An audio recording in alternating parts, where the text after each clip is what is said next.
అందరికీ శుభోదయం అండి. ఇప్పుడు నేను కార్న్ చీజ్ శాండ్విచ్ చేస్తున్నానండి. కార్న్ కుక్కర్లో పెట్టుకొని 2 విజిల్స్ రానిచ్చుకోవాలండి. కొద్దిగా సాల్ట్ వేసుకొని ఉడకబెట్టుకోవాలి. క్యాప్సికమ్, ఆనియన్, గార్లిక్ ఇలా సన్నగా ముక్కలు చేసి పెట్టుకోవాలండి. బాండెట్లో కొద్దిగా నూనె, కొద్దిగా బటర్ వేసుకోవాలి. ఫస్ట్ గార్లిక్ వేసుకొని వేయించుకోవాలండి. అవి వేగిన తర్వాత ఆనియన్ వేసుకోవాలి. ఆనియన్ కూడా వేగిన తర్వాత క్యాప్సికమ్ వేసుకోవాలండి.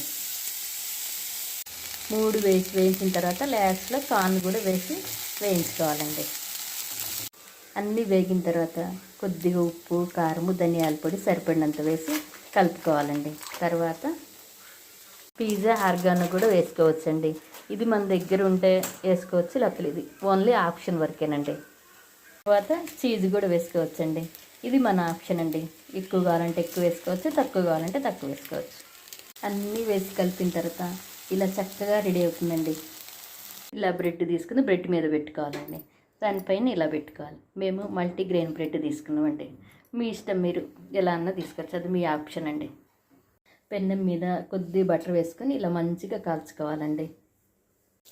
ఇలా ఒకవైపు కాల్చిన తర్వాత ఇంకో వైపు కాలుస్తూ బటర్ వేసుకొని కాల్చుకుంటూ ఉంటే చాలా బాగా టేస్ట్ బాగుంటుందండి.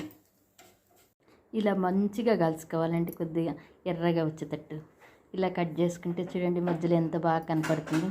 ఇప్పుడు తినడానికి మంచిగా రెడీ అయిందండి.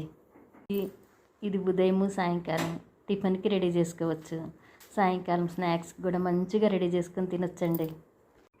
ఇలా వేడిగా చేసుకొని సాస్ వేసుకొని తింటే సూపర్గా ఉంటుందండి. పిల్లలు, పెద్దలు అందరూ బాగా ఇష్టపడతారండి. మీరు కూడా ట్రై చేసి చూడండి.